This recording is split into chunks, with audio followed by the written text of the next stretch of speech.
Shalom Sobat Girl Blessing, selamat hari Minggu untuk kita semua. Sebelum kita masuk dalam firman pada hari ini, aku ingin banget nih mengajak teman-teman semua ikutin caraku, yaitu kita akan sama-sama untuk merilekskan diri. 1, 2, 3, semuanya tarik nafas lebih dalam dan buang. Kenapa aku ngelakuin ini? Karena aku akan bawain firman pada hari ini tuh mengenai restless. Jadi bagaimana kita bisa beristirahat dalam peristirahatan bersama Tuhan. Mungkin kita tuh dalam keseharian kita, apalagi khususnya ini udah kita masukin dalam minggu kedua, kita masuk dalam dunia perkuliahan atau dunia pekerjaan, dan ada beberapa temanku juga yang sharing banyak sama aku. Mereka tuh ngerasa bahwa begitu banyak lah hal-hal yang mereka dapat gitu loh, kayak misalkan tugas yang menumpuk, kayak agenda yang gak bakal habis-habis, dan mereka tuh bingung banget gitu, kayak harus gimana gitu untuk ngejalaninnya, untuk nanganinnya, dan untuk benar-benar bisa menyelesaikan semua pekerjaannya. Dan di sini aku ingin mengajak teman-teman semua untuk kita sama-sama bisa mengistirahatkan diri kita dalam peristirahatan Tuhan. Dan teman-teman, aku di sini tuh gak memberikan saran atau memberikan tips and trick gimana caranya untuk bisa menyelesaikan semua pekerjaan dan agenda yang teman-teman buat, yang teman-teman punya. Tapi aku akan memberikan tips dan trik yang benar-benar ampuh banget gimana caranya supaya teman-teman tuh bisa sama-sama beristirahat, pure istirahat. Kalau kita kan biasanya kalau ngomong istirahat kan kayak misalnya kita selesai kerjaan tugas, kita tidur 2 jam, 3 jam. Tapi di sini aku akan memberikan tips dan trik gimana caranya supaya kalian dan aku, kita semua bisa sama-sama beristirahat dengan penuh kedamaian, ketenangan, dan yang pastinya itu akan memberikan kita kesegaran yang luar biasa dimana kita tidur. Pasti kalau misalnya kita abis ngerjain tugas yang satu nih, pasti gak lama tuh bakal kayak datang lagi tugas selanjutnya. Atau ada yang bilang kayak misalkan kalau kerja kelompok tuh gak enak banget deh, harus nyesuaiin waktu sama teman-teman yang lain, bagi tugas. Ada teman-teman yang gak mau suportif, kita baru tidur nih, kita baru selesai ngerjain tugas, bangun pagi kita udah disibukin lagi sama tugas-tugas yang lain, dan kayak gak pernah ada habisnya gitu loh. Tidur, bangun, kerjaan tugas, tidur, bangun, kerjaan tugas. Loh Sar, itu bukan udah biasa ya kalau emang orang tuh setiap harinya ngerjain tugas setiap hari? Itu emang benar. Tapi ketika kita nggak pernah bener-bener namanya beristirahat, percaya deh, ada 2 hal yang akan berkontribusi dalam kehidupan kita ketika kita bener-bener tuh nggak mengistirahatkan diri kita secara pure, benar-benar istirahat. Yang pertama adalah kita akan semakin kecanduan dengan namanya media sosial. Nggak perlu dipungkiri lagi kalau misalnya sekarang kan semua udah dunia digital, semua orang udah menggunakan namanya sosial media, entah itu mengakses informasi, bahkan ngerjain tugas. Yang dulunya aku pun kayak kalau kelas tuh ketemu teman-teman gitu kan, offline di kampus gitu. Tapi sekarang udah online gitu loh, bahkan online pun nggak nyalain kamera gitu loh. Maksudnya semua tuh udah berubah zamannya, udah bener-bener kita tuh nggak pernah bisa sadar kok kita bisa di titik seperti ini ya. Maksudnya dalam musim pandemi seperti sekarang ini, itu nggak pernah kita bayangkan. Tapi kita harus tetap go forward, kayak harus tetap maju, dan intinya bersahabat dengan keadaan. Walaupun kita bersahabat dengan keadaan, kita pun harus bisa bersahabat dengan diri kita sendiri, mengistirahatkan diri kita, dan benar-benar ngebuat diri kita tuh refresh kembali untuk siap untuk mengerjakan tugas-tugas selanjutnya.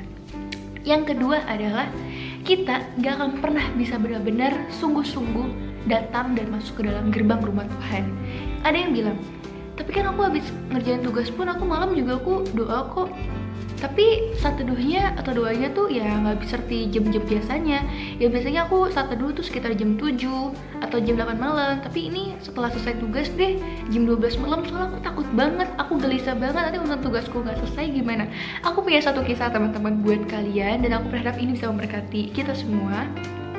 Jadi waktu itu aku ada tugas Mandarin dari kampus, ada pelajaran Mandarin, dan aku bingung banget kayak itu ujian dan aku tuh belum ngeprint sama sekali semua contoh-contoh soal, latihan-latihan soalnya, dan segala sesuatu yang harus aku bisa pelajari untuk benar-benar bisa mendukung nilaiku lah, intinya untuk mempelajari dan mendapatkan nilai bagus dari Mandarin kan. Terus akhirnya aku tuh mikir kayak aku bawa doa juga sih, duh gimana nih Tuhan, aku harus bener-bener apa maksudnya bukannya nggak berusaha, tapi ini tuh udah waktunya aku saat teduh gitu. Aku biasa saat teduh jam 8 malam, jam 9 malam, dan sampai jam 8 atau jam 9 ini aku tuh masih gelisah karena Mandarinku yang belum aku temuin gitu loh. Aku mau belajar gimana, besok ujian gitu loh, dan aku ketakutan banget, aku gelisah. Dan akhirnya aku memutuskan untuk saat teduh, aku memutuskan untuk berdoa dan benar-benar berpasrah dan beristirahat dalam rumah Tuhan. Dan akhirnya singkat cerita, gak tahu kenapa aku belajar itu sekitar 2 jam sebelum ujian itu dimulai. Dan tapi ini jangan diikutin ya teman-teman. Maksudnya jangan diikutin adalah jangan menganggap bahwa sharingku ini tuh akan menjadi patokan kalian untuk kalian gak belajar, gak berusaha. Tapi aku ingin highlight adalah bagaimana kita benar-benar bisa beristirahat, percaya sama Tuhan, dan benar-benar mengisahkan diri kita di saat kita gelisah, udah gak tahu jalan keluarnya, udah benar-benar gak ngerti harus ngapain. Jangan pernah mengandalkan kekuatan kalian teman-teman. Kamu dan aku adalah sama-sama manusia, dan bener-bener kalau kita udah stuck di sana ya kita bingung gitu loh mau ngapain lagi. Satu-satunya cara adalah istirahat diri kita di dalam rumah Tuhan. Ada 2 tips dan trik yang bener-bener oke banget yang bisa kalian tiru untuk kalian tuh bener-bener beristirahat dalam rumah Tuhan. Yang pertama adalah, ini aku ada 2 tips, dan tips yang kedua ini akan aku bahas panjang. Tips yang pertama ini sebenarnya kalian udah sering dengar, cuman gak jarang, banyak banget dari kalian mungkin yang gak benar-benar melakukannya. Tips yang pertama adalah membuat jurnal. Jurnal itu penting banget teman-teman. Aku sendiri pun membuat jurnal dalam untuk rutinitas kehidupanku. Itu aku buat per tahun. Kalian gak perlu kok, kalau emang kalian nggak punya budget gitu, low budget, kalian nggak perlu memaksakan diri kalian untuk beli journal book yang mahal, yang gede, yang mewah gitu, nggak perlu teman-teman. Tujuan dari journal book itu sendiri kan gimana kita tuh bisa tahu prioritas dan rutinitas apa sih yang harus kita lakukan dalam seharinya. Besok nih kita mau ngapain aja, supaya kita tuh nggak miss dan kita bisa memberikan diri kita untuk benar-benar beristirahat. Dan jujur aku udah ngelakuin nulis jurnal ini buat diriku udah hampir berjalan setahun, dan itu benar-benar efektif banget teman-teman. Selain mengingatkan aku pun bisa tahu kapan aku harus beristirahat dan gimana caranya supaya aku tuh gak miss setiap kegiatan-kegiatan yang aku lakukan. Dan kalau emang kalian ngerasa kayak kalau misalkan gak usah beli gimana, boleh banget untuk kalian bikin, karena jujur aku pun bikin jurnal buku itu pun bikin sendiri, karena aku bukannya gak mau beli gitu. Maksudnya kalau aku nggak bisa bikin, kenapa aku gak buat sendiri gitu kan. Dan pokoknya ini bener-bener nolong banget teman-teman. Jadi jangan pernah males untuk melakukan sesuatu yang padahal tuh terbaik untuk diri kita. Dan yang kedua adalah, kalau pertama kan kita tips dan triknya membuat jurnal yaitu dari dunia ini gitu kan. Dan yang kedua adalah Alkitab memberikan satu model peristirahatan yang luar biasa banget. Itu namanya beristirahat di hari Sabat. Wah pasti kita semua pernah dengar dong, hari Sabat berarti kita beristirahat di hari ke-7 dong. Kayak Tuhan menciptakan dunia ini dan akhirnya Tuhan pun beristirahat gitu kan, harus menguduskan hari Sabat. Tapi gak jarang loh di zaman perjanjian lama itu banyak orang tuh yang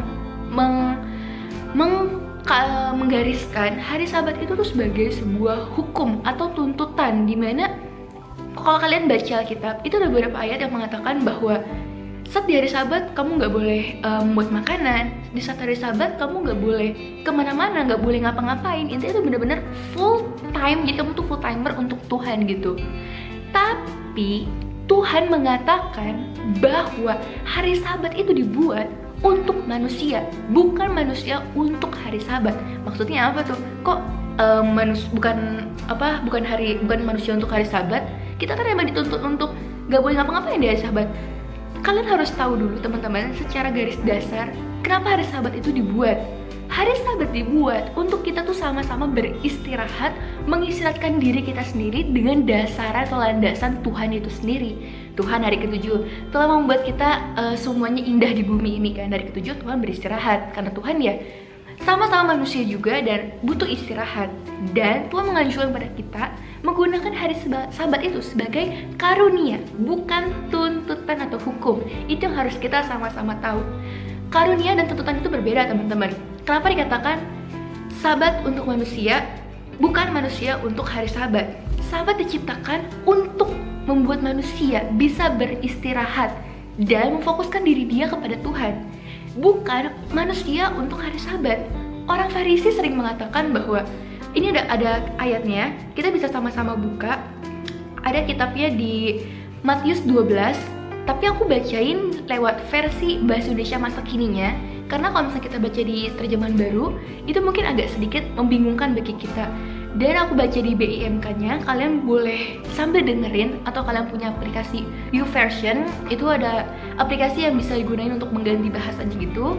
Kalian boleh banget buka di Matius 12 ayat 1 sampai 8. Ini menurutku menarik banget sih, teman-teman. Kalau kita lihat dari terjemahan baru, itu judul perikopnya adalah murid-murid memetik gandum pada hari Sabat.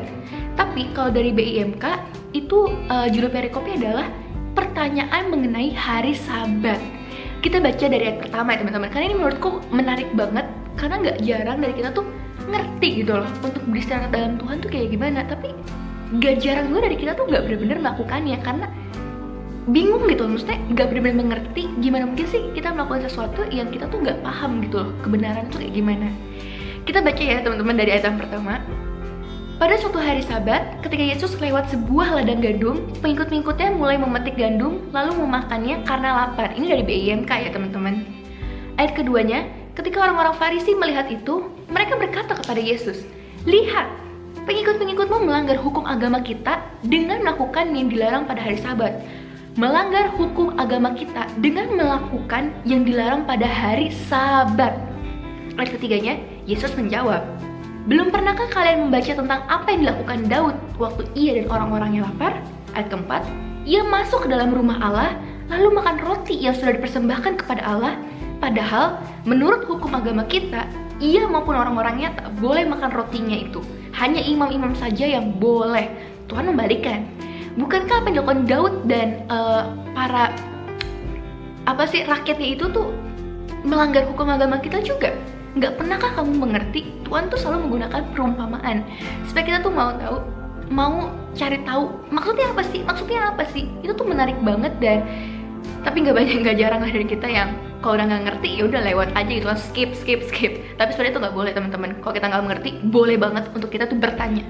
Tapi jangan terlalu menanyakan sesuatu yang nggak harusnya pertanyain, karena nggak semua hal dalam dunia itu kita perlu tahu, tapi ada beberapa hal yang perlu kita mengerti. Lanjut lagi, kita ayat yang kelima. Atau belum pernahkah kalian membaca di dalam hukum Musa bahwa setiap hari Sabat, imam-imam yang bertugas di rumah Tuhan melanggar peraturan hari Sabat, tetapi tak disalahkan? Maksudnya apa? Tuhan tuh mengatakan orang-orang yang menjadi full timer di gereja pun, yang mengurusi gereja, yang mengurusi, intinya mereka tinggal dalam gereja, mereka pun melanggar hari Sabat. Dalam arti di hari Minggu pun mereka harusnya beristirahat nggak ngapa-ngapain, tapi kenapa mereka melakukan pekerjaan mereka nggak disalahkan? Tuhan tuh menanyakan gitu loh, untuk kita tuh sama-sama terbuka. Karena kalau aku pribadi, aku tuh lebih suka untuk ditanya, untuk menyadarkan diriku. Aku pun juga kepikiran gitu kan, kalau orang menentang hari Sabat karena seolah-olah hukum, kita kembali bertanya, gimana dengan orang-orang yang dalam gereja, yang bekerja untuk gereja, membersihkan gereja, membersihkan segala sesuatunya, tapi mereka tidak bersalah kan? Itu maksud Tuhan. Lanjut ayat 6, perhatikan apa yang kukatakan ini. Kukatakan itu adalah Tuhan yang mengatakan. Di sini ada yang lebih besar dari rumah Tuhan. Ayat ke-7, di dalam Alkitab tertulis, belas kasihanlah yang kuhendaki, bukan kurban binatang. Kalau sekiranya kalian benar-benar mengerti perkataan itu, pasti kalian tidak akan menyalahkan orang-orang yang tidak bersalah. Ayat 8, karena anak manusia berkuasa atas hari Sabat. Kalian bisa bayangin gak? Orang Farisi aja tuh menuduh dan menyalahkan Tuhan karena Tuhan menyembuhkan, karena Tuhan menolong orang lain, karena Tuhan makan makanan pada hari Sabat yang harusnya dimana Tuhan tuh nggak boleh ngapa-ngapain, kita nggak boleh ngapa-ngapain. Tapi kebanyakan dari orang-orang Farisi itu mempergunakan Sabat itu sebagai tuntutan, sebagai hukum yang nggak boleh dilanggar. Dan bagaimana dengan kita? Hari Sabat dibuat untuk manusia agar kita bisa beristirahat dan benar-benar refresh kembali tubuh kita untuk benar-benar tuh Kerja boleh teman-teman, kalian mau kerja setiap hari pun itu gak akan ada habis-habisnya. Kita akan bilang, gue butuh dalam 1 minggu tuh kayak 14 hari deh, gak bisa gue 24 jam. Dalam 1 hari kayak gue butuh 48 jam. Gak akan ada habisnya, percaya deh teman-teman. Akan selalu ada lagi masalah, lagi kegiatan, lagi. Tapi kita sebagai manusia, kita harus mengerti kapan kita harus beristirahat, kapan kita harus mengerjakan, kapan kita harus datang ke rumah Tuhan, kapan kita benar-benar harus menetralkan diri kita untuk tidak melakukan apapun dan mengembalikan diri kita lagi kepada kasih karunia Tuhan. Itu yang paling penting teman-teman. Dan teman-teman, untuk ayat yang mengenai hari Sabat untuk manusia dan bukan manusia untuk hari Sabat, itu ada ayatnya teman-teman. Kalian boleh buka di Markus 2 ayat 27. Aku juga bacain. Lalu kata Yesus kepada mereka, hari Sabat diadakan untuk manusia dan bukan manusia untuk hari Sabat. So teman-teman, dari sini pun kita udah cukup mengerti lah ya, hari Sabat ini benar-benar Tuhan ciptakan untuk kita sebagai manusia mengisahkan diri kita, dan dimana kita tuh benar-benar bisa melihat dari sisi salib Tuhan untuk melihat pekerjaan dan kegiatan kita tuh dengan plong kita tuh mengatakan it's enough, itu udah cukup dan aku merasa puas untuk melakukannya. Jadi teman-teman, aku mendorong kalian semua, kita semua untuk sama-sama beristirahat di hari Sabat Tuhan, bukan sebagai tuntutan hukum, tapi sebagai kasih karunia yang Tuhan berikan untuk kita. Terus bertemu dalam Tuhan dan jadi berkat. Happy Sunday and Jesus bless you.